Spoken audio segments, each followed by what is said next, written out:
nova realidade, 0,18% de incremento por dólar.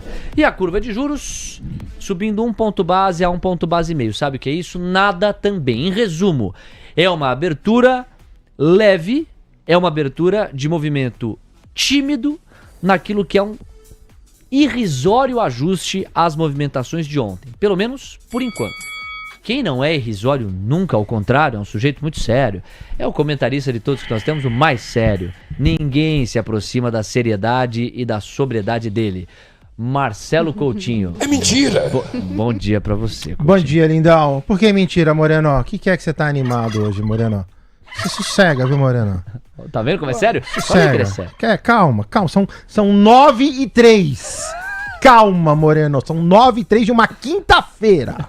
Bom dia, lindão. Como é que você tá? Tô ótimo, Coutinho. E Eu você? tô ótimo também. Bom dia, Cami. Bora. Tudo bom? Bom dia. E aí, bora lá? Bora lá. Índice dólar? Partiu. Então vamos lá. Bom dia, pessoal. Tudo bem? O índice, então, final das contas, né? Respeitou aquela inflexão no 59.830. Comprados, atenção. A gente tem conta rápida 605 para 700, entre 800 e 900 pontos de upside para esse índice, para ele pegar e bater uma resistência. Ponto número 1. Ponto número 2, subiu bem, eventualmente hoje corrige.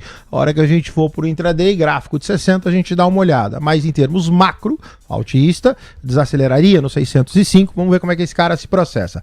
A atenção tá no dólar. O dólar, você olha para o mercado, você vê um dólar baixista. Falei, cuidado. O dólar, ele tem um suporte oculto a R$ 5,345. Exatamente o ponto que o dólar tá agora. Então, o que eu vejo pro dólar? O dólar, ele é baixista no seu macro, mas o dólar, melhor do que o índice, o dólar deveria fazer leve alta, posterior queda. Então, atento quem vai largar o mercado vendendo dólar na abertura. Não deveria fazer isso. O dólar primeiro deveria reverter para depois continuar caindo. O objetivo final, R$ 5,285. O Maldito tá aqui no nosso chat, ele diz assim, o WIN nem abriu ainda, Levate.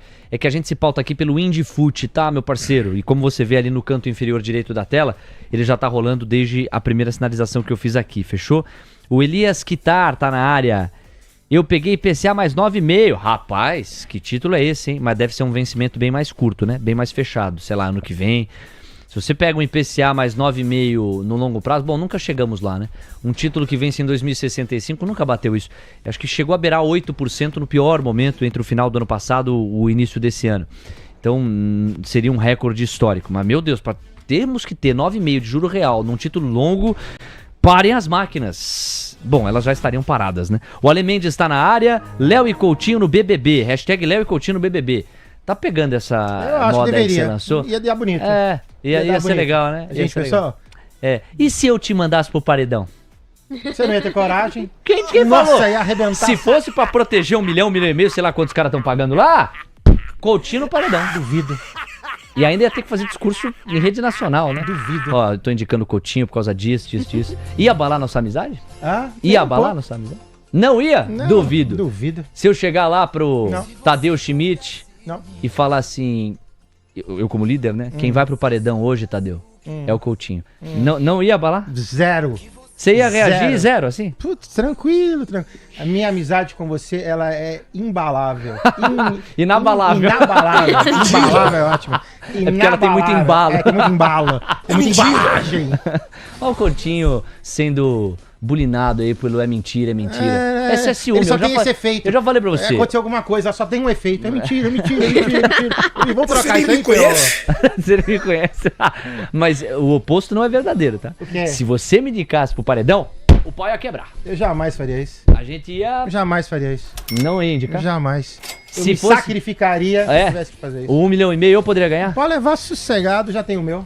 Então tá tudo explicado agora. Agora ficou fácil. Agora ficou... Ô, Leozinho, claro. Você acha que ele... Desculpa, hein? Um abraço, pessoal. Boa tarde a todos. Não, fica aqui. 97. Bom, você tem 1,5 milhão, né? De reais. Vamos cumprimentar quem tem 1,5 milhão de dólares? Ricardo bom. Tominaga, na ponta da conexão, nos ajuda a pensar Estados Unidos. Fala, Rica, bem-vindo. Bom dia pra você. Bom dia, Léo, bom dia, Coutinho, bom dia a todos. Legal te receber sempre, Rica. E hoje é um bom gancho, porque como nós temos feriado lá nos Estados Unidos, é um momento melhor ainda pra gente fazer algumas reflexões setoriais. Como teu primeiro destaque, você preparou hoje pra gente uma leitura rápida sobre o setor de saúde. A gente tem um ouvinte aqui, que é o Kleber Neves, eu lembro dele, já destaquei isso algumas vezes, falando de Eli Lilly, na faixa dos $700, algo assim. Eli Lilly já está nos 1.100, operando essa faixa, e com projeções de alcançar números maiores ainda. É uma das empresas de saúde que tem se destacado. E você hoje separa como highlight primeiro aqui, nova máxima histórica do setor como um todo, pelas bolsas americanas, e uma liderança de qualidade, porque é um segmento que apresenta um crescimento estável, com menos sensibilidade ao ciclo. O que é que os gráficos que você monitora dizem a respeito disso, hein, Tominaga? Sim, perfeitamente, Léo. Eli Lilly é uma das ações que compõem o setor de saúde, né? E que estão, inclusive, em máxima histórica. Enfim, então, se a gente olhar o desempenho no mês, Eli Lilly é disparada com 28,10% de valorização no mês, seguida por Medtronic, enfim, dentre elas grandes empresas, como por exemplo a Merck também. Então, muitas dessas empresas em níveis históricos, aí, como a gente pode ver pelo gráfico. Merck, que inclusive faz parte do índice Dow Jones, uma das gigantescas dos Estados Unidos, também em máxima histórica. Então, essa rotação para qualidade, a gente inclusive consegue acompanhar nos índices setoriais, né? A gente vê... esse é um gráfico legal que eu já mostrei para vocês, acho que há algumas semanas, que é o do XLV. O XLV é a ETF setorial de saúde. E a gente acompanhou esse rompimento, né? À medida em que o mercado terminou esse movimento de correção até a região dos 127, ele rompeu e agora trabalhando em máxima histórica. E quando eu digo que é interessante acompanhar o movimento de rotação, porque os setores eles não andam sozinhos, né? Muitas das vezes um puxa o outro. E outro setor de qualidade também que eu vejo com um movimento muito parecido é o de utility, que é o de, digamos, energia elétrica, tá? De utilidades públicas. Então é outro que tem com muito boa perspectiva para curto prazo. Nós temos 9,9 e para complementar esse primeiro destaque, o Coutinho vai partir para análise gráfica aqui de Eli Lilly, que me parece ser o grande craque do time de saúde, pelo menos graficamente. Coutinho, é impressionante, nós estamos diante do gráfico diário, o papel deu sopa nos $623, aí a gente teve um sobe, lateraliza, sobe, confirmou o envelope de alta, quando ameaçou descansar, deixando um pivô de alta, emendou logo num envelope que não terminou ainda. E aí, Coutinho? Olha só, Léo, quando eu olho para esse cara, né, bom, subiu como se não houvesse amanhã. Agora, o que eu imagino para ele, né? Como ele bateu na terceira desse fibo menor, então aqui viria uma leve correção agora, aí a gente pega o fibo pontilhado, é o fibo atual, o fibo tracejado é o próximo. Então, nota que o movimento ele foi tão íngreme que quando eu pego duas figuras mais próximas, as duas praticamente estão no mesmo nível. Esse cara com $1.109 e esse cara com $1.150. Aqui, então eu acho que quem tá comprado, lógico, felizão, não tem nem o que falar. Mas eu acho que vale algum tipo de estratégia de proteção ou estratégia de saída, porque se você pegar ela e Lilly, vamos pegar a variação de preço, só nessa última arrancada aqui, não vamos pegar nem inteira, né? Para não humilhar. Só essa última arrancada foi 41,75%. Então eu acho que quem está com 41% a mais, eu acho que vale eventualmente pegar e proteger esse cenário de alguma forma. Vamos pegar carona num dos pedidos aqui, ó, de United Health. UNH, aproveitando que a gente está focado na saúde, o setor de saúde lá nos Estados Unidos, pelo gancho que o Ricardo Tominaga nos trouxe, dá para dizer o que desse gráfico, dado que a gente está muito distante de um patamar mais razoável em que o papel esteve. Ele saiu da faixa dos $626 e veio buscar dos 200 e cacetada, agora está na faixa dos 300. Esse gráfico ele já é bem mais perigoso do que o Eli Lilly para os comprados? Ele é direcionalmente oposto, né? No curto prazo dele, ele até ameaça pegar e montar, vou desenhar em amarelo, uma figurinha de cunho altista, né? Então você vê que ele realmente fez fundo, saiu do, como você falou, 626, foi a $240 e agora, enfim, ensaia dar uma montagem de pivô altista. Então quem tá comprado, fique atento, ele... Gráfico semanal nas últimas 4 semanas ameaça fazer aqui o nosso querido abaulamento, então ele está querendo virar. A formação gráfica não é bonita, o pivô em si, toda essa estrutura gráfica ela é ruim, ok, mas de qualquer forma é aquilo, né? Compra-se na parte de baixo do gráfico. A gente está na parte de baixo, é só realmente namorar e ver como é que esse cara se redesenharia para buscar $380, primeiro ponto, $470, segundo ponto. Bom, eu cumprimentei você que tem R$1,5 milhão. Eu cumprimentei o Ricardo Tominaga, que tem $1,5 milhão de dólares. Agora tá na hora de a gente cumprimentar no chat quem tem $1,5 bilhão de dólares, que é o Gustavo Chaim. Ele tá pedindo DASA 3, lindinho. Chaim trabalha aqui com a gente, um craque dos relacionamentos, cuida bastante das questões comerciais e prestigia muito a TC News, nos ajuda aqui na construção do Minuto a Minuto. Ele se interessa muito por DASA, tem uma agressiva posição em DASA 3. Já aproveitando o gancho da saúde, falemos agora de saúde também no Brasil. Vai lá. O ativo fecha a R$ 3,44, também sobe como se não houvesse amanhã. Se você pegar só o upside da última perna, essa daqui não tem jeito, tem que pegar inteiro. Você tem uma alta de 206% em DASA. O ativo cota R$ 3,44, sua máxima 3,62. A máxima projeta 3,80. Então aqui é praticamente a questão de Eli Lilly. Você tem um movimento longo, fibo secundário também praticamente no mesmo lugar. Então aqui, Gustavo, coloca o teu stopzinho, eu sei que não é muito sua cara, que você é um cara mais agressivo, mas coloca um stop loss nesse cara, porque a tendência de DASA agora é iniciar um processo de correção. 9h13, agradecendo o carinho da sua audiência, o calor da sua companhia. Estamos falando com praticamente 1.900 pessoas. Pedi aqui o like da galera, o like do glorioso José Graal, Kleber Neves, o Lucas Santos, o Giuseppe. E eu paro no Giuseppe. Quem mais tá aqui, ó? O Galfer Drummond, o Renan. Quem diria, hein? Eu por aqui. Renan, não sei quem é você, mas o fato de você estar aqui muito nos honra. Obrigado. Deixa o like e aí você faz o serviço completo. Obrigado ao Renan M. Renan M. Quem mais tá aqui, ó? Matheus de Rosso. O glorioso Guga 7976. E o Jorge Skeff, meu parceiro, ele diz: é de fato imbalável. Imbalável porque não existe embalagem para uma amizade tão grande como a do Coutinho com você, Léo. Muito obrigado, Jorge Skeff. Poético, hein? Poético. Ele pegou o teu termo e fez do limão a limonada. Perfeito. Impressionante. Boa, Jorge Skeff. Quem sabe, sabe. O Reginaldo Vitor e o corretor Lafra. O Gilson Alves na área. O Ike Grafista e o Ale Mendes. Valeu, galera. Ó, nossos likes estão abaixo do que a gente consegue. Só 807 likes. A gente pode fazer bem mais bonito. Não temos nem 1.000 ainda. Então contamos com você do outro lado pra gente chegar. É o jeito de sinalizar pro YouTube que o nosso trabalho aqui é bacana. Daqui a pouco tem Alexandre Cabral ao vivo com a gente, hein? Pra repercutir PCA 15, pra projetar o Caged e as falas do Galípolo, o que a gente pode esperar, a maneira como a gente deve se posicionar para essas falas.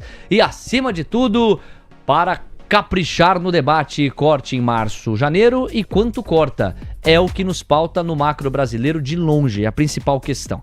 Você está conferindo o dólar e o índice, o Coutinho volta a dar o seu show, moeda americana agora, 0,25% de ganho, não vejo grandes notícias, R$ 5,347, meio que parou ali. O Indifut caindo 0,29, tão pouco, né, Coutinho? Nenhuma grande novidade, tem?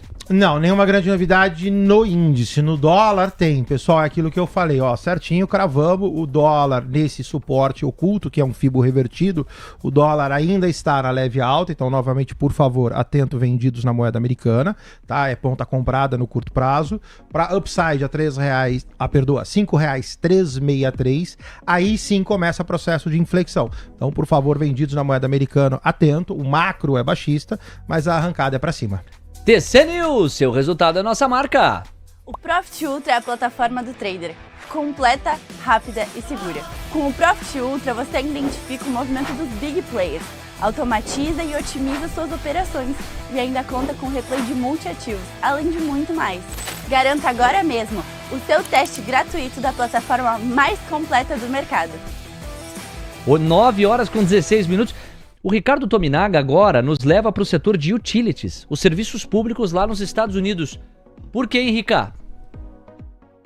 Não, utilities é um setor que indiretamente está no radar do mercado, principalmente por conta da narrativa de sustentar toda essa infraestrutura de inteligência artificial, né?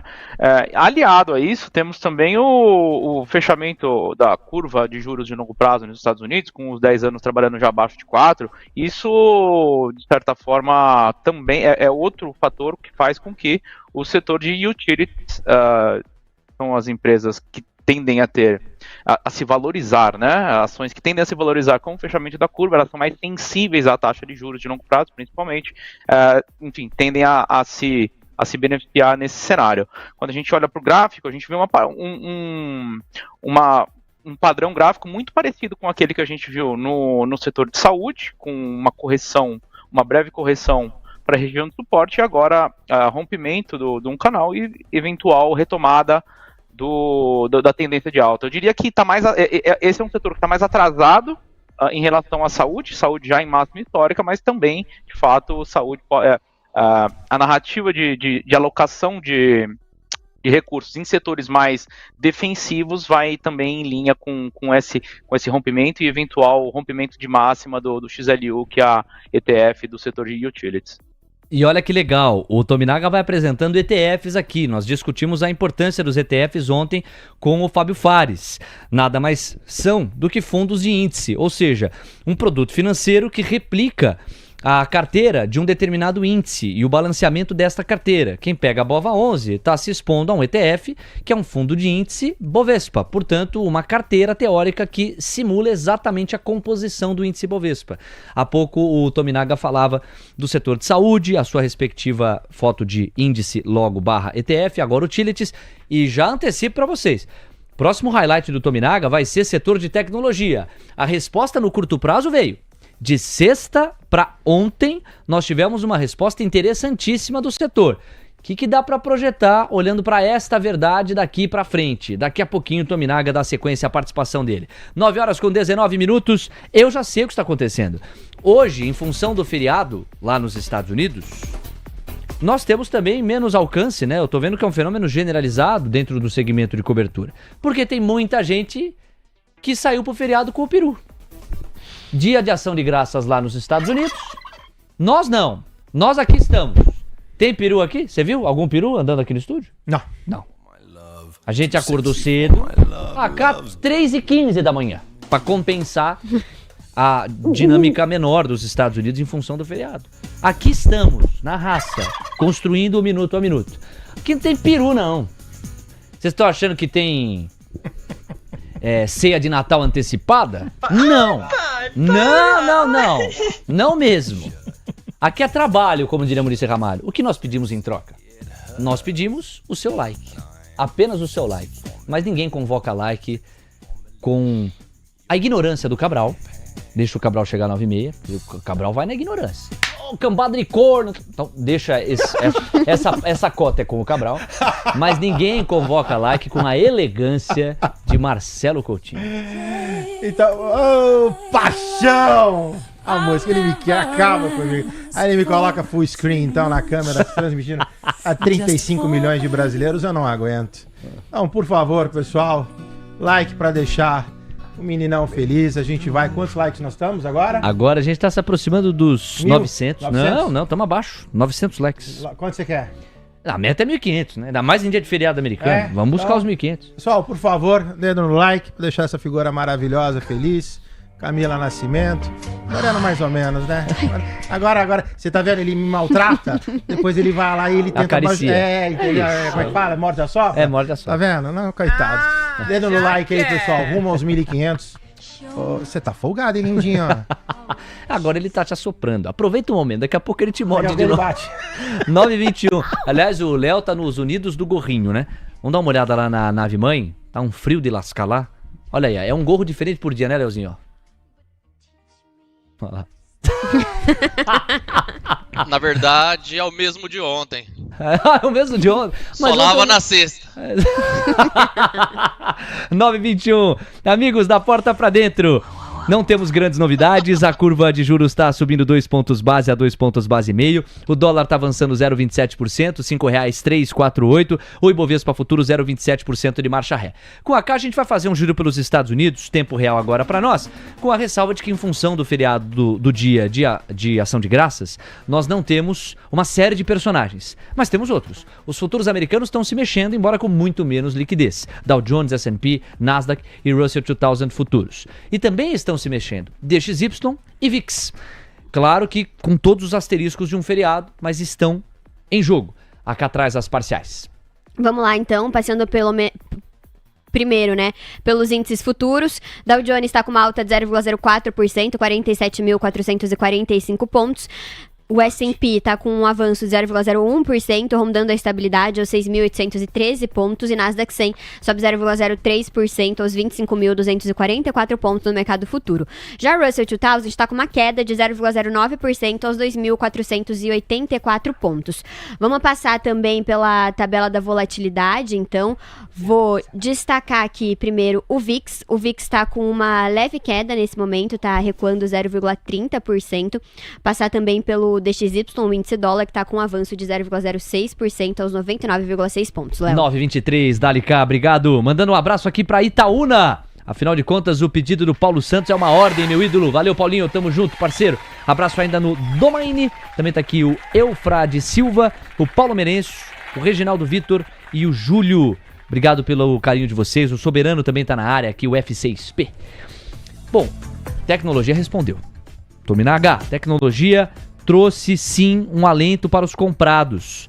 Se você pegar o fechamento das 7 magníficas, e elas são sinônimos de tecnologia, Tesla avançou mais 1,7, Nvidia 1,4, Microsoft 1,8, Apple 0,21. Google, depois de toda uma sequência de altas, corrigiu um pouco, caiu 1% a $320 e praticamente estáveis ficaram a Amazon aos 230, 229 e Meta $633. Tecnologia é um dos seus highlights. Basicamente, depois daquela realização que a gente viu, tivemos uma retomada nesse curto prazo. O que a gente pode projetar daqui para frente? Bom, Léo, setor de tecnologia, assim como o S&P, quando a gente olha para os gráficos, isso é muito interessante, quando a gente olha para os gráficos de tecnologia especificamente e do próprio S&P, a gente vê que eles são muito parecidos. E por quê? Porque o setor de tecnologia nos Estados Unidos, ele é responsável por 35% da movimentação do S&P. O S&P é um índice que leva em consideração a capitalização de mercado das empresas. Então, 35% da composição do S&P é de empresas de tecnologia. Por isso que a gente vê o gráfico muito parecido. Tecnologia ainda em fase de correção. Quando o mercado está em fase de correção, e aí, em geral, né? Quando um ativo está numa fase de correção, e eu falo ativo porque aqui a gente está olhando o XLK, que é a ETF de tecnologia. Quando um ativo está em fase de correção, é difícil prever quando, eventualmente, essa correção ela vai terminar. Mas diria que ainda em fase de correção, entretanto, com perspectiva de ainda de retomada da tendência de alta e eventual rompimento do topo histórico lá na região do $306, tá? Não tem cara ainda de topo, de formação de reversão de tendência de longo prazo no XLK. E projetando um eventual rompimento de topo de XLK, a gente pode sim, dada o tamanho da importância do setor de tecnologia no S&P e a similaridade da gráfica entre eles, que também o S&P a gente pode trabalhar com um eventual rompimento de máxima, caso tecnologia ajude. 9h25. Boa, Rica. Como destaque final, já a gente puxa um gancho de emergentes. Volto contigo em instantes. Se a moeda americana não produziu nenhuma grande novidade, ela segue subindo 0,27 e o Indifut tampouco, segue caindo 0,25. Tem um gancho de agenda aqui para você se organizar, porque veja só como nós estamos para essa faixa das 9. Quando a gente coloca aí, você vai ver que você não vai encontrar nada. O próximo highlight vem 10h30. Leilão do Tesouro é o leilão mais encorpado das quintas-feiras, portanto voltado para títulos pré-fixados. Diferente de terça-feira, em que a gente tem títulos pós-fixados.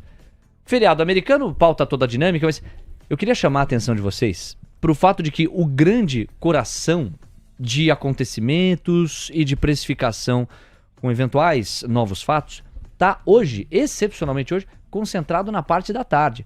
Você vai ter Caged às 2h30 e às 3h o Galípolo falando no evento do Itaú Asset. Então, nessa faixa de 2h30 até 4h, nós temos o coração daquilo que pode fazer preço. As aberturas, os fluxos e a inércia do movimento que a gente viu ontem, ou um ajuste em relação ao movimento de ontem, isto a gente vai ver nos próximos minutos. Mas as grandes novidades, em caráter excepcional hoje, estão concentradas na parte da tarde. E o que eu quero chamar a atenção de vocês também é que o Caged invariavelmente produz emoção. O Luiz Marinho, que é o ministro do Trabalho, ele tem um hábito. O hábito do Luiz Marinho é antecipar o Caged quando vem bom. Quando o Caged vem bom, é batata. Vai rolar alguma coletiva, algum quebra-queixo, ele vai lá e fala assim, inclusive vocês vão se surpreender com a força do mercado de trabalho logo menos. Mas não aconteceu isto até o momento. Não houve qualquer antecipação do CAGED. E até onde a gente alcança, como não houve também nenhum burburinho, em princípio também não houve um vazamento do CAGED sugerindo um número fraco. Mas o cenário base aponta para um número mais fraco.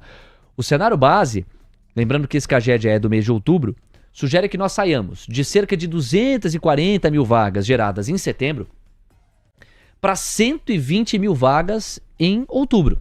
Seria uma redução de 50%. Eu estou arredondando aqui para facilitar a construção do raciocínio. Seria um CAGED 50% mais fraco em comparação com o de setembro. Então tem muito em jogo. Se isso de fato for entregue para o ângulo da economia real, da renda, do PIB, da atividade, do mercado de trabalho, obviamente é uma notícia negativa. Já para o ângulo da política monetária, é uma notícia positiva, no sentido de que o BC está alcançando aquilo que quer enxergar, que é uma desaceleração, especialmente do mercado de trabalho, né? Em todas as comunicações do Banco Central, fala-se da resiliência do mercado de trabalho, a resiliência que dá um suporte mais aquecido para a renda, e o Banco Central precisando enxergar algum arrefecimento. Então é realmente o grande evento do dia, e eu fiz questão de resgatar esse hábito que passou a ser de o CAGED vazado, CAGED vazado. Até aqui não se fala em qualquer vazamento, nem para um lado nem para o outro, mas houve quem especulasse que o fechamento da curva de juros ontem também poderia estar se dando já em antecipação a um CAGED mais fraco a ser entregue hoje. Vejamos. Há uma outra ala, segundo a qual o fechamento da curva de juros, sobretudo nos vértices mais longos, se deu no momento em que Tarcísio reforçou um discurso que pode ser tranquilamente embalado como discurso de presidenciável. Aí, no fim do dia, cai porque tem mais gente vendendo do que comprando, né? A embalagem tem vezes que não é clara necessariamente, né? Você pode negociar como a gente embala a parada. Vamos nos despedir do Ricardo Tominaga. Eu prometi aqui que o gancho final seria uma movimentação racional dele a respeito de países emergentes. Uma melhora tática com o dólar mais fraco deu aos emergentes um suspiro, um respiro interessante, e o Brasil ficou entre os destaques. Pega a carona nesse gancho pra gente dar um tchau pra você, Ricardo. Sim, Léo, de fato, o Brasil se beneficiando com esse fluxo de recursos de investidores a nível global, sendo um dos países beneficiados com esse fluxo. Então a gente vê o EWZ, que é a ETF que replica não, mas ela é composta de uma cesta de ações brasileiras, trabalhando muito perto de máximas que não visitava, em regiões de preço que não visitava há muito tempo atrás. E tanto que a gente vê que nessa região dos $33 não chegava desde a época de 2020. Né? Então, visitando regiões de preço de resistência forte, de fato é resistência forte, mas, enfim, dado que a perspectiva continua positiva pro ativo aqui no Brasil e o enfraquecimento do dólar frente ao real, nesse caso, a gente pode sim trabalhar com perspectiva de continuidade desse movimento de alta e esse fluxo continuar para ações brasileiras. Muito bem, Ricardo Tominaga, muito obrigado. A gente volta a conversar na próxima quinta-feira. Um abraço e até lá. Obrigado mais uma vez, um abraço a todos. Tamo junto. 9h31. Olha o Assis Andrade, carinhoso. Vira o disco, âncora. Como quem diz. O CAGED aí, a gente já sabe. Bom, Assis, parabéns. Você é muito bem informado. Mas você quer que eu fale o quê? Do Peru lá, do Dia da Ação de Graças? Assim, o que tem pra falar hoje é CAGED, meu amigo. É CAGED, é o Galípolo falando mais tarde. Não tem como eu alterar a agenda, entendeu? Assis, coraçãozinho pra você.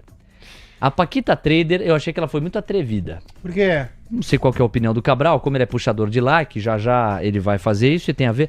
A Paquita falou, meu like vai pro Peru do Coutinho. Nem sei se você tem o hábito de ter esse cardápio. Porque eu, por exemplo, lá em casa, com o Natal, não tem peru.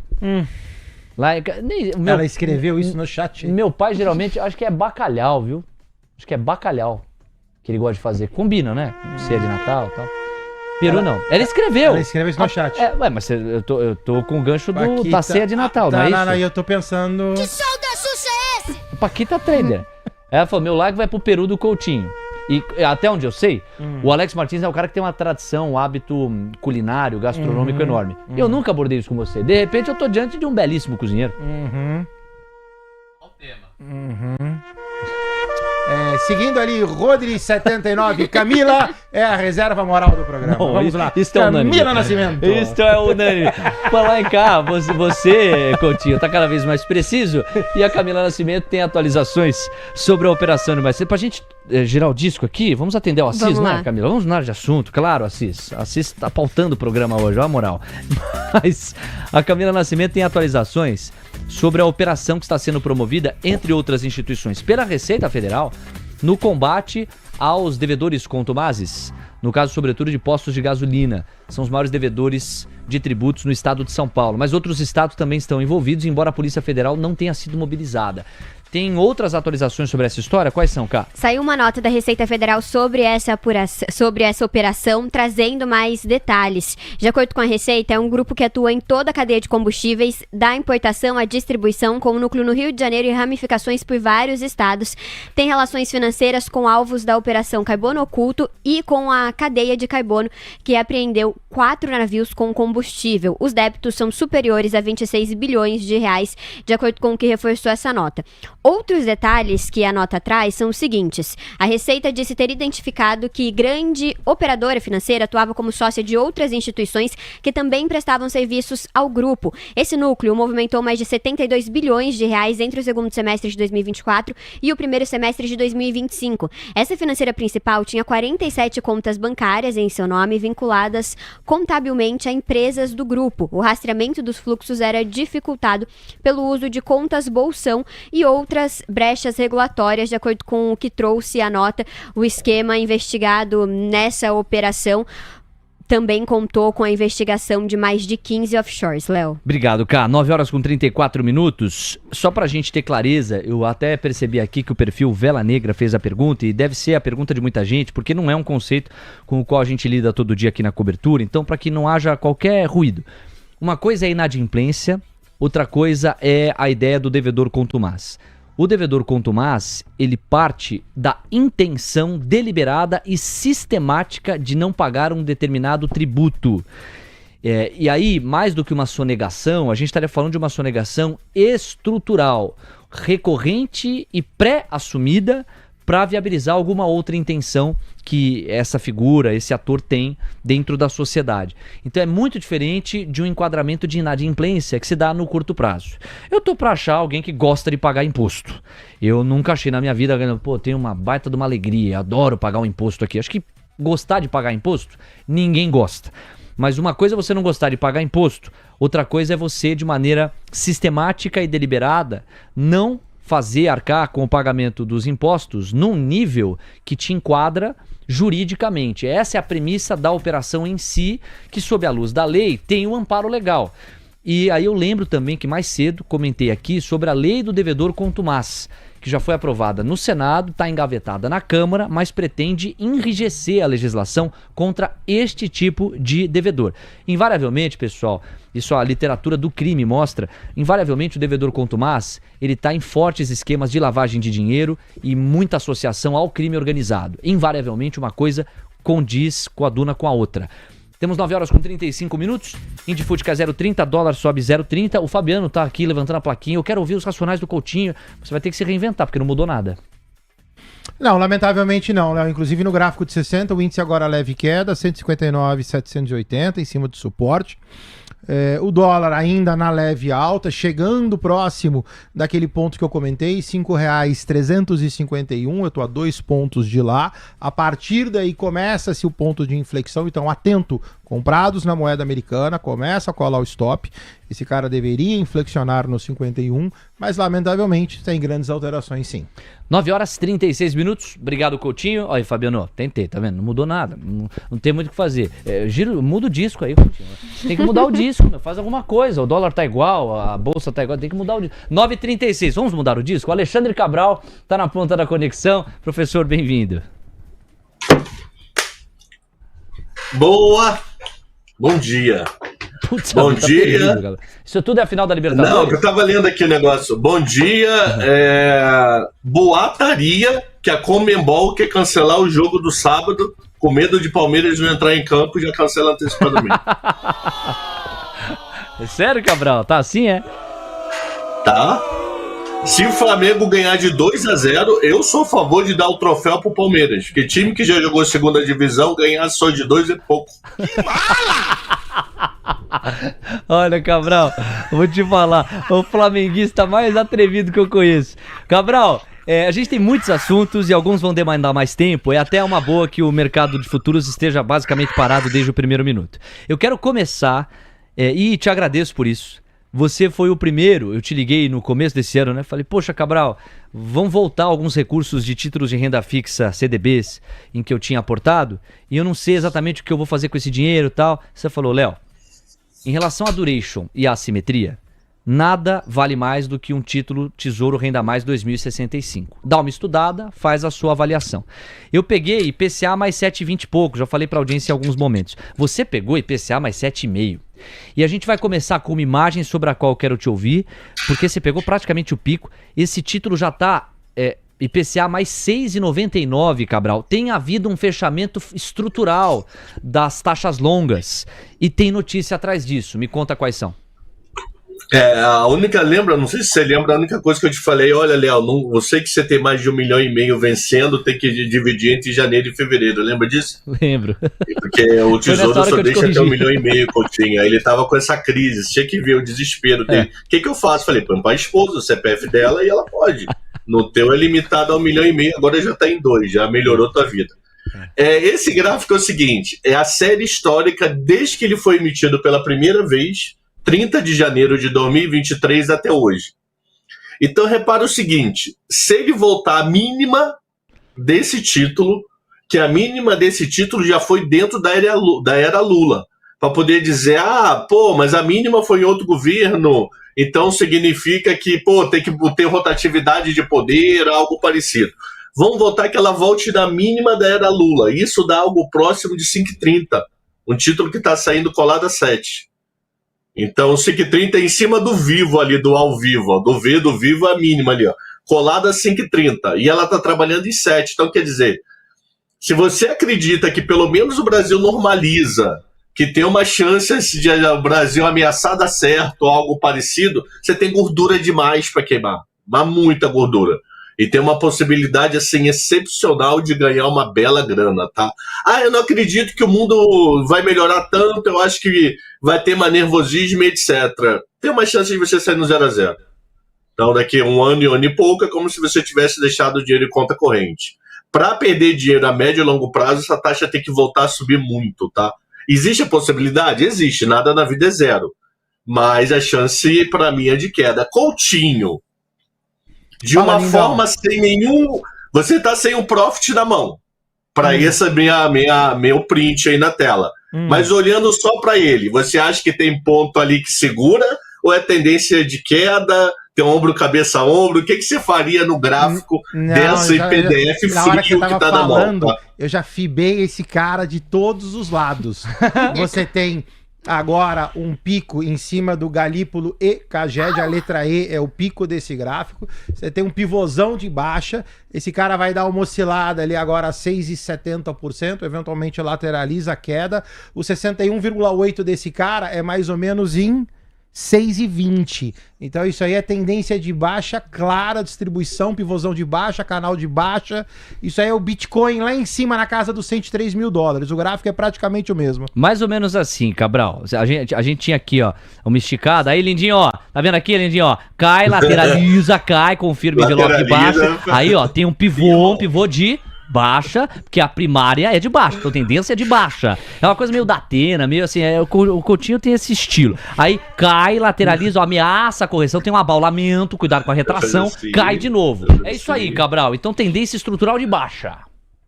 Mas a mão começa aberta, aí vai fechando. Gente do céu. Você é ídolo, cara. Ídolo é assim, a gente repara em tudo. O bullying vem de todo lado agora. Tá, maluco. Pô, olha aqui atrás agora como é que eu tô posicionado. Tem uma raquete agora. Não, eu tô só nós vamos marcar. Não, semana que vem não passa. Semana que vem nós vamos fazer o evento. Quando é que você veio pra São Paulo? Eu moro em São Paulo, né? Não, que você vem aqui no que você falou que você viria aqui ao TC. Pode ser semana que vem, podemos marcar semana que vem. Então vamos marcar. Somente 4. Vamos marcar, manda um zap pra cá que nós vamos marcar o evento. Até quarta e sexta eu posso. Vamos. Muito bem, vai ser histórico esse dia, todo mundo na quadra. Ô Cabral, 9h42, mas assim, pra quem tá olhando pro gráfico e tá vendo, primeiro lembrar aquilo que você me ensinou lá atrás. Um título, ele tem um valor de face, quer dizer quanto ele custa, e ele tem um rendimento atrelado a si. Então você, na emissão, esse título custa X e rende Y. Se o rendimento sobe, uma vez que antes, com números fica mais fácil, né? Esse título custa 100 e promete 10% de retorno. Então, no final de um ano, tem que ser 110. Se esse título não custa mais 100, e porque a procura está muito grande, ele passou a custar 105, para eu continuar entregando os 110 que eu tinha prometido na emissão, eu vou ter que diminuir o rendimento. Senão, não vou chegar no 110, ou vou ultrapassar o 110, e isso eu também não posso, porque eu desonro o que eu me comprometi na emissão. Então, por isso que são opostos complementares. Quando o valor de face, o preço do título sobe, o rendimento cai, o oposto é verdadeiro. Também por isso, quem pegou IPCA mais 7,5 com o Renda Mais 2065, tá vendo uma apreciação maravilhosa no valor de face do título, agora que ele tá IPCA mais 6,99. Mas quem olha para isso e tá curioso de saber por que a curva tá fechando, como é que a gente responde essa questão? É pela melhora da dinâmica inflacionária ou um título que vence em 2065 não está olhando exatamente para a dinâmica inflacionária, tem outras questões mais estruturais contidas? Tivemos duas melhores nesse período. Se a gente parar para pensar ali dezembro e janeiro, que se você for ver o gráfico, a partir de dezembro ele começa a dar uma bela piorada. Tem uma esticada grande ali em dezembro, no dia 8, 10 de dezembro. Foi toda aquela entrevista do Haddad sobre fiscal, sobre... Pô, eu me lembro que em dezembro ali tinha debate se como é que ia ser o fiscal de 25, o fiscal de 26, os 5 mil prometidos para a isenção do IR, que ameaçava já ser para 25, acabou virando para 26, então o mercado estressou muito. O Banco Central fez vários leilões de linha, de venda de dólar, teve aquele grande estresse no final de 25, no final de 24, começo de 25, que a curva longa subiu. Então nós tivemos alta da curva longa. E em paralelo a isso, nós tivemos alta da curva americana também longa, com medo de Trump. Trump ainda ameaçando, ele não tinha tomado posse, 20 de janeiro, mas já tinha sido eleito, de como ele ia tarifar, que ele ia fazer não sei o que, o mercado estressou. Com o passar desse ano, então, do auge do estresse para agora, a curva americana caiu demais. Nós tivemos curva americana saindo de 4,20, 4,40 para 4. Então nós tivemos uma bela queda da curva longa. A curva longa americana influencia em todas as curvas longas do planeta, incluindo a brasileira, questão de prêmio. Se o prêmio diminuiu lá, a tendência do nosso prêmio também é diminuir. Então teve queda do nosso DI futuro longo. E em paralelo a isso, teve uma menor discussão de fiscal no Brasil. Se você for ver, a discussão de fiscal às vezes se perde. Ontem teve falas do Seron que foram ao vento. Você nem prestou assim, tanta atenção no que ele falou, está mais preocupado atualmente de escutar Nilton Davi e Galípolo do que Seron e companhia. O que fez preço 5 mil ontem? Nada, zero da medida do Lula, lá que é aprovado pelo Congresso, assinada ontem. Então eu acho que a gente teve uma esfriamento da conversa fiscal. Não quer dizer que estamos numa Suíça, que está tudo resolvido, que tudo zerou. Isso tirou o prêmio da curva. E também a tirada grande de prêmio da curva nos Estados Unidos diminuiu o nosso DI, comprimiu a ponta do IPCA. A inflação continua igual, porque como é que esse título é calculado? Inflação mais o número, que é o 7%, é igual ao DI futuro. Expectativa de inflação não mudou tanto. O DI futuro caiu, o do meio tem que cair. A mais B é igual a C. Se C cai e A fica igual, B diminui. Então, as quedas aconteceram porque o DI futuro longo caiu devido a uma menor pressão fiscal, não quer dizer que está resolvido, mas o assunto deu uma bela esfriada e a queda de juros nos Estados Unidos. Temos 9h46. Obrigado, Cabral. Panorama completo. Bom, você nos mandou uma segunda imagem. É esta aqui. E ela quer dizer o quê? Porque aqui eu tô vendo vários ETFs, é isso?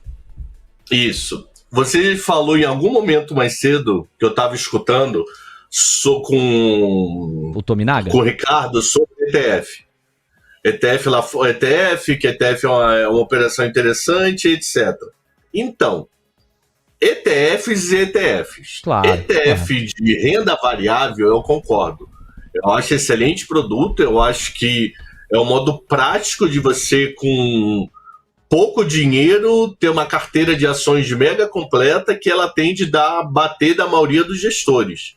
Se o grande público pode visitar um site público, que é do S&P, coloca no Google da vida ETF SPIVA, SPIVA, que é um estudo feito pela S&P em vários países do mundo, incluindo o Brasil, mostrando que o longo prazo não chega a 20% da indústria que bate o índice local. Então, significa que 20% da indústria brasileira bate o BOVA11, 80% perde do BOVA11. E isso vale para S&P 500, para México, para Chile, são vários países nesse estudo feito pela S&P junto com a SPIVA. Quer dizer, é um estudo paralelo que eles fazem. E eu concordo, ETF de renda variável, para mim, eu acho que tem projetos mega interessantes. Mas ETF de renda fixa no Brasil, especificamente, eu acho muito ruim. E não é só eu, é o público. Olha esse daí, o ETF mais negociado no Brasil é o primeiro, LFTS11. Ele é um ETF que ele tende a acompanhar a taxa Selic, hoje em 14,90. Qual é a média de negócios na Bolsa Brasileira dia, Léo? Olha, tem sido, vamos colocar aí uns... Vou já ser otimista, tá? Uns 20, 21 bilhões? Esse ETF negocia 14 milhões ao dia. Muito pouco, né? Porque o produto não é bom. Senão já teria pego... vai dizer que o produto é novo? Não, tem 3, 4 anos. Esse produto começou no dia 8 de novembro de 22. O quarto mais negociado, que é o B5P211, ele começou no dia 16 de novembro de 20. Ele fez semana passada 5 anos. Volume médio financeiro, 6.293.000. Nós temos ETF no Brasil. Olha só, nós temos um ETF do Banco do Brasil, que esse ETF do Banco do Brasil, ele começou em 2023, e você sabe quanto é o volume médio ao dia negociado? Qual? R$1.600. Que isso? Isso eu nunca vi. R$1.600. Isso é o seu salário a cada 2 dias de TC, mano. Não desmentiu, Camila, é verdade. A risada fala Léo por Pinheiro também, o pessoal aí da equipe. Não desmentiu, é verdade. Só riu, ele falou que eu não podia. Então, 1.600, tem um ETF, que esse ETF começou agora, recente, ele está com 1 mês de vida. Sabe qual é o volume médio negociado? R$101. Inacreditável. R$101 de volume médio negociado ao dia. 101. É 101 milhões? 101 bilhões? Não, 101. Uma nota de 100, uma nota de 1. Médio de negociado ao dia. Tem ETF que começou há 3 anos atrás, que o volume médio negociado é 10.700. Então, para mim, ETF de renda fixa é um produto mal desenhado no Brasil. O pessoal fica louco quando eu falo isso, eu falo a minha prova é o volume. A minha prova é o volume, olha o volume. A minha prova é que eu tô maluco, fora da caixinha, olha o volume. Nós temos 2 ETFs que negociam acima de 10 milhões. 3 ETFs acima de 6. O resto tudo é abaixo de 6 milhões. É que cá entre eu botei nós, Cabral. Foram os 5 primeiros. Eu peguei de 6 milhões para cima. Ô, Cabral, assim, mas cá entre nós, né? Qual a necessidade ou qual a vantagem de você comprar o ETF que replica a Selic, se você pode fazer o mesmo em relação ao Tesouro Selic com liquidez diária? Não sei se tem uma vantagem aí tributária, porque no caso do Tesouro Selic, você tem a incidência de imposto de renda. Pelo menos tem esse diferencial para deixar um pouquinho mais de apelo? A Receita Federal colocou meio pá de cal na indústria. Como assim? Esse primeiro de todos aí, LFTS11, isso. Ele era tributado em 15% como todo ETF. Foi assim 1 ano e meio a 2. Okay. Aí, uns 2, 3 anos atrás, a Receita Federal falou o seguinte, olha, prazo médio de um título indexado a uma taxa diária é o seu próprio dia. Eu não concordo com a Receita, mas é assim que ela trata. Então ela passou a tributar esse primeiro ETF aí, como tá só o primeiro dessa lista. O primeiro e o último dessa lista, esses dos 5, em 25%. Então significa que esse ETF, a partir do momento que o IOF morre, ele perde vantagem. Até o momento que eu tenho o IOF, ele acaba sendo mais vantajoso, que o IOF é muito pesado no Brasil. Então, se eu pegar esse LFTS 11, comprar hoje para vender, resgatar daqui a 3, 4 dias, ele é mais vantajoso do que o Tesouro Selic. Porque eu vou ter um IOF muito pesado no Brasil. Pra você ter ideia, se você, Léo, aplicar R$1.000 hoje e resgatar R$1.100 amanhã, eu estou sendo absurdamente pesado. Estou dizendo que ele é o meu 10% em um dia em renda fixa. Okay. Você vai deixar 96% do seu lucro em forma de imposto. Porque é um mês, né? Porque IOF você resgatou em um dia. Isso. Se for em 2 dias, 90% do seu lucro fica. Só que IOF em 30 dias, esse número vai para zero. A partir do momento que vai para zero, 22,5 fica melhor que 25. Que vira a tabela do Tesouro Selic. Então, o LFTS 11 é para aquele giro curto do tipo, putz, quero operar um day futuro, um dólar futuro, um índice, precisa de uma garantia. Encosta lá no FTS 11, compra ele, põe como garantia, depois resgata e vai ser feliz se você não quiser Tesouro Selic a médio e longo prazo. Sim. Porque ele vai ser vantajoso devido ao IOF. Então, para mim, a Receita atrapalhou demais a vida dos IOF, dos ETFs mais interessantes, que são os ETFs indexados a Selic. Eles são muito interessantes, só que teria um problema. Olha a dor de cabeça. Se ele deixasse 15, ele podia ferrar a dívida pública. Porque o que ia acontecer? Ia todo mundo preferir o LFTS do que comprar a dívida pública, porque o IR é menor. Se ele botar 25, ele matou o LFTS. Então, temos um problema aqui estrutural que, para mim, tinha que seguir a regra de 15. Muda. Põe tabela regressiva nesses ETFs. Então, põe uma tabela de 20, vai ficar no meio. Aí incentiva o investidor a longo prazo no Tesouro Selic e, no caso da ETF, a pessoa que quer ficar até um ano. Então, eu acho que a Receita Federal estragou a parte de Selic que houve. A parte de PCA, eu acho o produto bem mal desenhado, tá? Muito bem. Nós temos 9 horas com 54 minutos. Concordo com você na ida, na volta, no meio do caminho. Não dá para generalizar nada. Não existe classe de ativo que seja imbatível. E os ETFs também. Tem bons ETFs. Tem ETFs que são ruins, que têm composições questionáveis. Vai depender da geografia, vai depender da renda, se ela é variável. Tem mais chance. Vai depender, quando eu digo geografia, do país. Nos Estados Unidos, cruza com qualquer gestor lá, toma um café com o cara e pergunta se ele está feliz. Ele vai dizer, não consigo bater o S&P. Você traz o gestor mais genial do mundo. O cara não bate o S&P. Então, realmente, no caso americano, e aí é importante a gente colocar as coisas em contexto. O Tominaga trouxe ETFs americanos, bolsa americana, renda variável dos Estados Unidos, exatamente a mesma escola em que costuma atuar o Fábio Fares. E lá, os fatos sustentam a tese de que uma exposição via ETF é muito eficiente e no médio/longo prazo costuma ser imbatível. Tanto é assim que a indústria de mercado de capitais nos Estados Unidos tem tido que se reinventar, uma vez que bater índices como, por exemplo, o S&P tem ficado praticamente impossível.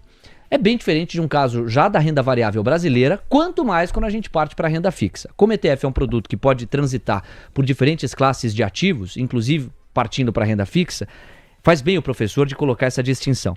E esse estudo do qual tirou a tabela o Alexandre Cabral, é o estudo ao qual fez referência ontem o Jorge Skeff, que passou pelo nosso chat mencionando isso. Um abração pro Jorjão. Cabral, ótimos papos, a gente aproveitou até um dia mais tranquilo para aprofundar. Você tem um complemento? Eu gosto dos ETFs de renda variável no Brasil, tá? Eu acho bons. Aqui, em qualquer lugar do mundo, eu gosto de ETF de renda variável. Eu acho o desenho propício, ok? O ETF de renda fixa, no caso brasileiro, principalmente o ETF ligado à inflação, que eu acho ele complicado de você ter posição. Imagina o seguinte, rapidinho, antes da gente falar de outro assunto. Quando eu falei com você de renda mais, você estava especulando que médio a longo prazo essa taxa de juros podia cair e você ganhar nesse trade, nessa operação. Sim. Fechou? Foi isso que passou na tua cabeça. Foi. Foi. Qual o problema do ETF brasileiro? O ETF brasileiro de inflação, ele é reequilibrado a cada 1 ou 3 meses, dependendo do ETF, por questão de liquidez do ativo. Então imagina o seguinte, você, Léo, é obrigado a vender essa tua operação porque ela passou a ocupar um espaço muito grande na tua carteira e não é para ocupar. Então você pode realizar um prejuízo no meio do caminho que você não quer realizar. Você, Léo, na pessoa física, no Tesouro Direto, você não tem essa decisão. No ETF, eu sou obrigado. Então, o ETF brasileiro é um produto eternamente de marcação a mercado. Ah, Cabral, mas isso é o mercado. Não, se eu comprar um Tesouro IPCA 2029 e levar até o vencimento, eu vou ter no final do dia a curva. Num tesouro, no ETF brasileiro, a cada X período eu sou obrigado a mudar a carteira. Então ele é eternamente mercado. Eu nunca vou ter curva nesse título. Eu nunca vou levar nada a vencimento. Isso para mim detona o produto. Meu amigo Alexandre Cabral, em relação à renda fixa, acho que tá muito claro, né? É difícil contra-argumentar. E mesmo em relação à renda variável brasileira, eu tenho algumas ressalvas. No caso americano, me parece mais unânime, mas estou contigo no estrutural. Na renda variável, os ETFs costumam desempenhar um papel na composição de carteira e portfólio bem bacana e superior à renda fixa, sem dúvida. Bom, a gente tem 9,58. Cabral, você vai ter que ser bem objetivo aqui. Vou tentar puxar você até umas 10h03, estourando 10h04. Então vamos lá no... Que é de março, dependendo do Galípolo hoje. IPCA 15. Qual embalagem você usa para levar para a prateleira esse IPCA 15? Serviços veio salgado, outras linhas vieram mais tranquilas. Qual o saldo? Então, serviço, se você considerar ele como mensal, ele deu uma puxada, mas no anualizado, dependendo do grau de serviço, ele deu uma recuada. Então, assim, para mim foi uma inflação que mordeu e assoprou. Ele teve coisa ruim, teve coisa boa, então para mim não faz preço. Nem preço, nem para queda de janeiro, nem março. Ela vira um número indiferente. Ah, mas veio queda de 0,20, mas já era esperado, já estava no preço, já estava todo mundo imaginando isso, mas ele não veio essa fina flor toda. E GPM hoje, já do meu tempo custo, veio 0,27, notícia boa, alimento está dando alívio, voltou a dar alívio, isso pode ser bom para o IPCA de final de ano, já que alimentos voltou a dar uma respirada. O que incomodou um pouco de alimentos está ligado à carne bovina, tá? A carne bovina e seus derivados. Os demais deram um bom respiro, então eu achei até o GPM hoje melhor do que o IPCA de ontem, tá? Olha que legal, ok. GPM passado a limpo aqui também pelo Cabral, como gancho para comentar o IPCA 15. Aí vamos para as rapidinhas. Corta em janeiro ou corta em março?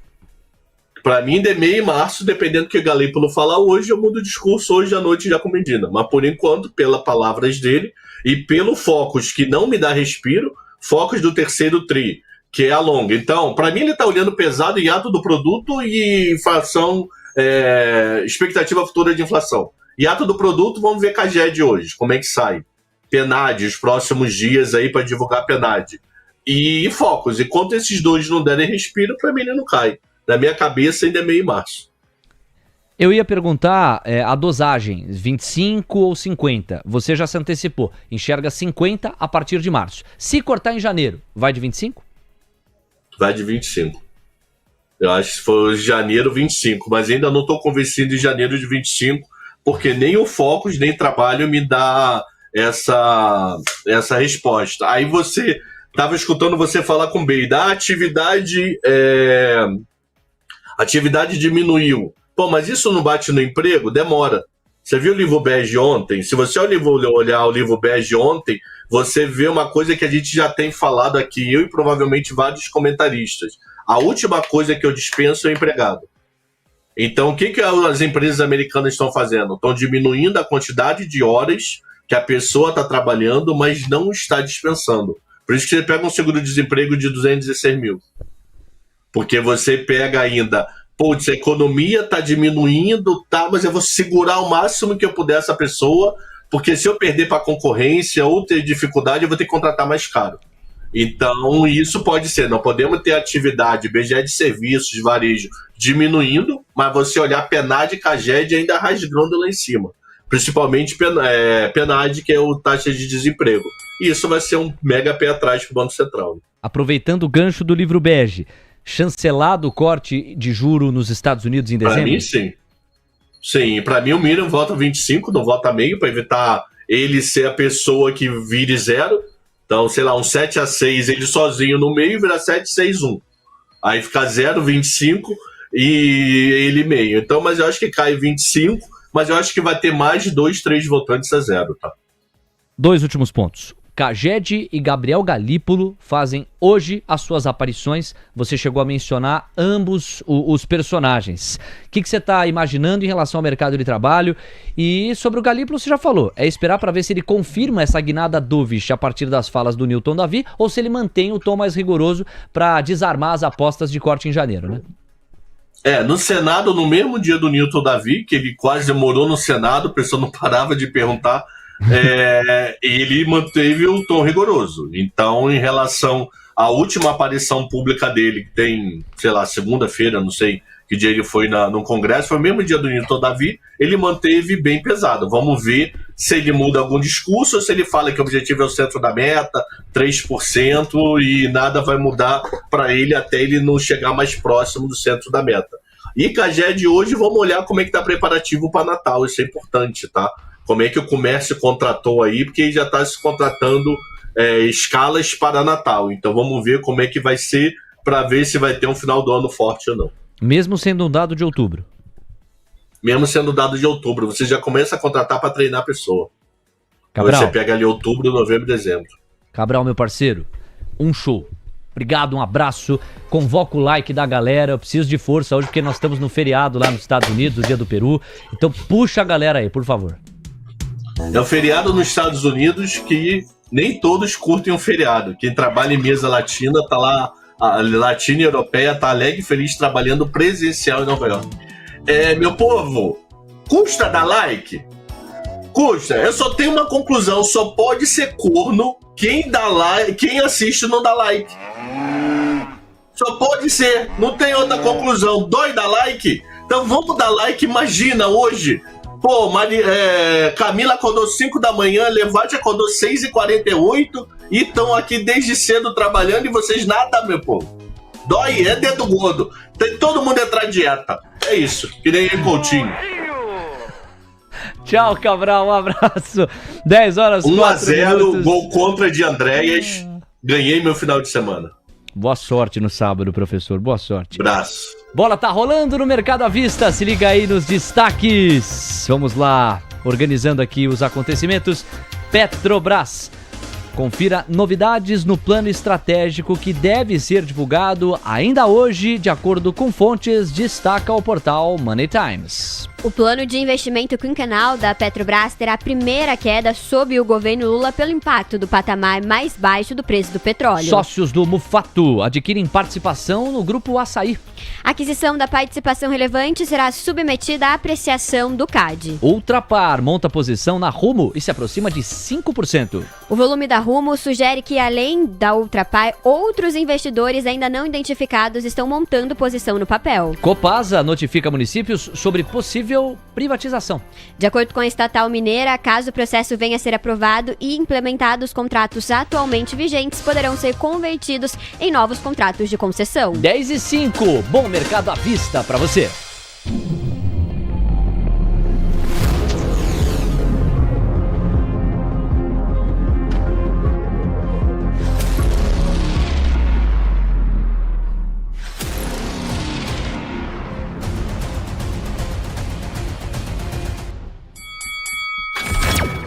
Dez e 5. Camila Nascimento, as variações percentuais que mais estão chamando a atenção no momento em que o Ibov sobe 0,07 e briga com o Indifut, diz: não é pra lá, é pra cá. Vem você pra cá, vai você pra lá. O Indifut cai 0,30, o Ibov bate no peito e diz: não, não, não. Quero continuar buscando recordes. Vai subindo 0,07, já a gente vai ver algum ajuste. Dólar subindo 0,30, a Camila de olho nos papéis que mais se destacam.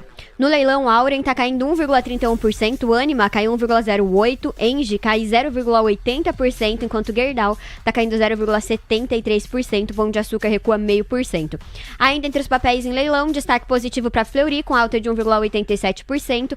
A gente tem Energisa, com uma alta de 0,62%, Asas subindo 0,56% e Pera, com uma alta de 0,54%. Fora de leilão, a gente pode citar aqui Em variação, destaque para Asas, como já citei, né? Foi para leilão com uma alta de 2,02, saiu e voltou.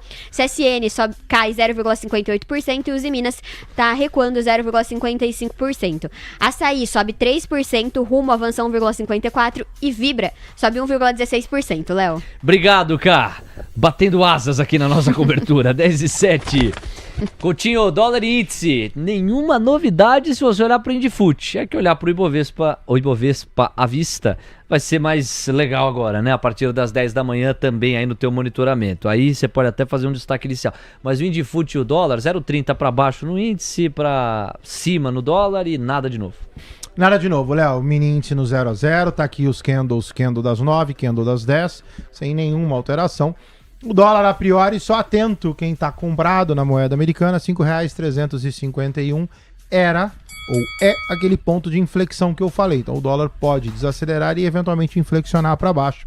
Atento, por favor, quem está comprado na moeda americana. E aí, com relação ao índice Bovespa, você tem agora 158.682 pontos. Coloca esse cara no gráfico diário, praticamente uma réplica do mini índice, e aquilo que eu falei, a linha amarela é aquele nosso ponto de corte que, diga-se de passagem, estamos 200 pontos acima. Então, agora o Ibov se distanciando dessa região de 460 a 500 pontos, aí você tem rumo aos 163 mil pontos. Grande Coutinho, 10:08. Gabriel Junqueira, meu parceiro, bem-vindo. Bom dia para você. Bom, muito bom dia, Léo, bom dia, Camila, bom dia, Coutinho, né? Um dia muito bom, né? Como não achar ruim, índice renovando o máximo agora na abertura do mercado, né? A gente vai ter um dia hoje que é um dia para a gente ficar um pouco atento, né? Sem a liquidez do gringo, que vem sendo o grande motor da Bolsa, né? Então, feriado de ação de graças nos Estados Unidos, turma tá tudo ali tranquilo, né, com a sua família, a gente aqui trabalhando, um mercado mais ilíquido, e esse gringo que sempre foi o comprador marginal desde o começo do ano, a gente começa a ver que o mercado local vai fazer, como que ele vai se comportar nesse patamar de índice, né? Algumas coisas importantes para a gente começar a pensar é o movimento de algumas empresas, né? Aí ontem o que chamou muito a minha atenção foi o movimento do grupo Simpar, e não só da SimH3, mas SimH3 andou uma barbaridade, Movida andou também, JSL andou também, então isso chamou muito a minha atenção,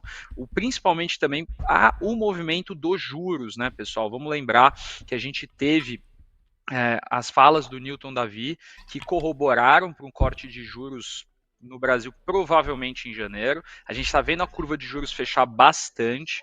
Lá nos Estados Unidos, como o professor Cabral mesmo mencionou antes de eu entrar aqui, a gente deve sim já ter um corte de 25 também em dezembro. Acredito que esse corte de 25 em dezembro, ele arma o terreno para a gente poder começar a cortar aqui no Brasil, e a discussão vai ser agora, não se vai haver corte em janeiro, mas sim o tamanho do corte que o Banco Central vai inaugurar. E os papéis de juros estão se antecipando, né? Então, a gente começa a olhar as educacionais, que já vem subindo bastante ao longo do ano, a gente já começa a olhar outros papéis de juros também se antecipando, e aí já encomendar com o Coutinho, além desses papéis que eu comentei, também o que me chamou muito a atenção foi um rompimento ali do Small. Quando a gente olha para o Small 11, ele tinha uma região muito forte ali no 114, ele rompeu isso e pode ser uma pernada muito, mas muito interessante. O que você acha, Coutinho? Então vamos lá, vamos olhar um por um, Junqueira. Começando com Simpar. Simpar cota R$ 6,28. Você tem um canal gigantesco. Simpar pega, esse FIBO pode ser desconsiderado. Simpar teve, na verdade, como última figura envelopão, né? Então subiu, corrigiu, lateralizou, subiu. O que acontece com Simpar agora? Simpar, nessa região aqui, nota que ela é uma região onde esse cara resolve inflexionar e cair. Então bate, volta para baixo, bate, volta para baixo, bate, pode voltar para baixo. Então, quem está comprado, extremamente bem comprado, final do movimento de alta, linha de Fibonacci, colo stop, derreteu, estopou na máxima, subiu, continua no jogo. Então, quem está comprado em Simpar, por favor, tem que ter uma medida de proteção. Se esse troço der errado, e até porque este ponto, além dele ser esta resistência, ele é o limite deste envelope. Então, eu teria duas razões para que esse cara descesse. Então, por favor, fiquem atentos. Quando eu vou para Movida, ok, R$ 11,51, altista, não tem nenhuma grande alteração. Pit Stop, R$ 11,94, leve queda. Objetivo, R$ 13,37. Quando eu vou para Small 11, figura gráfica extremamente interessante. E aqui nota que, diferente de Simpar, quando você olha para Simpar, inflexiona, desce, inflexiona, já desceu. Esse cara já virou. Você tem a ponta contrária desse pivô. Então aqui agora a predominância é altista. Quem gosta de, né, faz 2 dias que a gente coincidentemente vem falando, começamos ontem com o Fares, hoje o Levati e o professor falaram um pouquinho mais da questão de ETF. Você tem Small 11 num desenho gráfico extremamente interessante, quem quiser se expor à parte de Small Shares. Muito bem, 10h12. Ó, deixa eu só esclarecer aqui, o Gabriel faz muito bem de trazer o gancho para Simpar. Simpar funciona como uma holding que controla, administra um grupo de 8 empresas independentes, mas invariavelmente as empresas que estão abaixo do guarda-chuva, elas estão amassadas diante de um custo de capital tão elevado quanto o que a gente ainda tem no país. JSL passa por isso, mas em especial Movida e Vamos. Então, por serem empresas que descomprimem com a queda de juros, a holding Simpar talvez seja, entre os personagens, a que melhor consegue capitalizar em cima. E o Gabriel tem chamado a atenção, por isso o gráfico de SIMH3. Bom, nós temos 10h13. Se preparem aí, porque os destaques de alta da Bolsa hoje passam por Rumo e Açaí. E são 2 papéis sobre os quais saíram notícias. Eu só queria antes esclarecer aqui um ruído. E o Renato Barcelos, que é um querido ouvinte aqui, um cara maravilhoso, tá com a gente todo dia, sempre deixa o like e incentiva. Ele só se emocionou e cometeu um erro, viu, Leozinho? Vamos dar uma olhada juntos aqui, ó, compartilhando tela com a galera. Ele diz assim: bom dia, Camila, e estende rosas. Sabe aquelas rosas pique Roberto Carlos? Tá aqui, ó. Bom dia, Camila, e as rosas do Roberto. O que, obviamente, mostra todo um carinho que o Renato tem pelo trabalho da Cami. Aí vem Léo Moreno. Ele coloca nos emojis aqui do Moreno, ó, uma onda, um guarda-sol, quer dizer, a ideia de praia. Só que aí ele fala Léo e aí ele coloca Pinheiros. Então, quer dizer, o Renato está achando que o Moreno sou eu. E não Quando, na verdade, o Moreno é o Léo Pinheiro. E aí vem o Coutinho com alguns disquetes. O que mostra que você é uma máquina. Mas nós precisamos corrigir essa sua precisão, meu caro Renato Barcelos. O emoji que você vai colocar pro Léo Levati eu não sei qual é, mas eu agora fiquei curioso. A Camila ganhou rosas, o Léo Pinheiros, o Coutinho disquetes. Vejamos o que vem. Um abraço pro Renato Barcelos, um queridíssimo ouvinte que a gente tem aqui. Abraço ainda pro Cléo, pro Ike Grafista, pro Flashbull Scalper, pro Tom Santana, pro Anderson Pereira e pro Léo Yamazaki. Assim como pra Marcela. Olha o picoléu, tá dizendo ela aqui, no modo verão. Valeu, Juliana. O Edson Figueiredo também tá aqui na área. Cada figurinha, Coutinho, no chat eu vou te falar. O índice de criatividade verdadeiramente 10 e 15. Bom, vamos refrescar com o noticiário? Vamos lá. Camila Nascimento, Rumo é um dos papéis que se destacam hoje. E vamos combinar, né? Pela fotografia de alta ontem, 9% de ganho, subindo mais 2% agora. Todo mundo quer saber por quê. E você tem uma notícia que ajuda a embalar, pois não? Vamos lá então com essa matéria do Brasil Journal que explica um pouco melhor. A Ultrapar está montando uma posição na Rumo e já se aproxima de 5% do capital da holding de ferrovias. A Ultrapar está montando a posição por meio de um Total Return Swap, uma operação em que o investidor paga uma taxa fixa ou variável a um banco que compra o papel na bolsa e assim ganha exposição aos retornos do ativo. O volume da Rumo sugere que, além da Ultrapar ainda, outros investidores ainda não identificados estão montando posição no papel nos últimos dias. A montagem da posição vem um momento em que a ação da Rumo negocia perto da mínima dos últimos 3 anos. Junqueira? Bom, vamos lá, né? Vamos entender esse movimento, Cami. A Ultrapar, ela passou por todo um processo ali de mudança de modelo de negócios nos últimos anos. Quem que é a Ultrapar? A Ultrapar é ali dentro, né, também uma holding como a Simpar. Ela tem empresas como a Ultracargo, como a Ipiranga, e ela teve ali, né, ela tinha a Ultrafarma, ela tinha um modelo de negócios que todo mundo conheceu pela propaganda, né, pergunta lá no posto Ipiranga. Então eles construíram um modelo pautando na Ipiranga, nos postos Ipiranga, um grande hub de negócios, onde você teria a farmácia, que estava lá da Ultrafarma, você teria a loja de conveniência, que era de uma outra empresa, e por aí vai.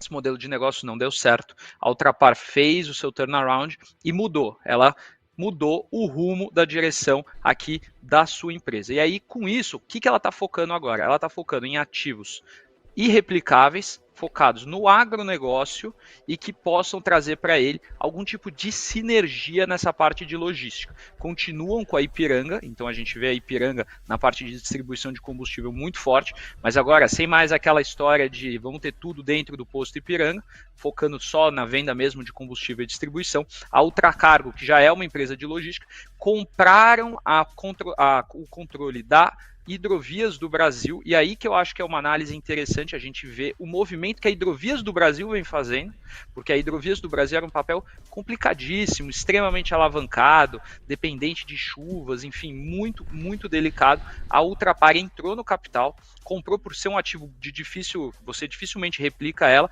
e agora ela está olhando para Rumo, que é uma sinergia enorme com a Hidrovias do Brasil. Um ponto de atenção, na verdade dois. Primeiro, dentro da Rumo, a gente tem uma pós-PIL que se um acionista tiver mais de 15%, ele precisa fazer uma OPA e fechar o capital dela. Então, provavelmente, a Ultrapar não vai chegar em 15% do capital da empresa. Outro ponto importante, Rumo e Hidrovias do Brasil possuem mais de 50% do market share de escoamento de grãos no Mato Grosso. Caso a Ultrapar, porventura, se torne um acionista de referência ali, isso pode ser levado ao CAD e aí a gente pode ter algum tipo de discussão. No outro mais, no curto prazo, dá para tradar legal esses dois papéis. Agora, dá uma olhada também em Hidrovias do Brasil, Coutinho, só para o pessoal entender a influência que a Ultrapar tem num papel e o que ela pode fazer com as ações da Rumo, por favor. Bora lá então. No caso de Rail, vou passar por esses dois e eu pego o ticker para você, tá bom? Rail tá do seu lado esquerdo, subiu, lateralizou, subiu, bateu a R$17,41. Aqui eu tô semanal, tá, pessoal? Aqui eu tô pegando mais perspectiva. Rail agora deveria pegar e fazer movimento de correção. Então atento quem tá comprado em Rail, bateu no objetivo, linha do FIBO, o que acontece depois? Cai. Então, por favor, atento. No caso de Ultrapar, também semanal, da terceira não passa, não passou. Esse cara tá restrito agora a R$22,50. Subiu, lateralizou, subiu, agora pode dar mais uma lateralizada para subir. E montaria uma nova figura gráfica e aí você teria a manutenção. A formação gráfica, beneficiosa para quem está comprado. Qual é o ideal? Que esse cara rompa R$22,50. Agora, Junqueira, você vai ter que me ajudar aqui. Hidrovias do Brasil é HBSA3, é esse cara? Isso, HBSA3. Então tá lá. Aparece para você aqui a R$3,96. Como o Junqueira pediu um outlook geral, vamos entender primeiro a composição do papel. Então você pega aqui, eu tenho a abertura nele a 2020, caiu como se não houvesse amanhã, 23 e 24 fez um ciclo completo, com a máxima transitando na região entre R$3,40 e R$4,10, fez fundo no início do ano, fez fundo em fevereiro, a R$1,40, e aí seguindo o raciocínio do Junqueira, você vê que realmente o papel começa a se comportar bem, saiu de acumulação, subiu, longa lateralização, por falta de uma lateralização você tem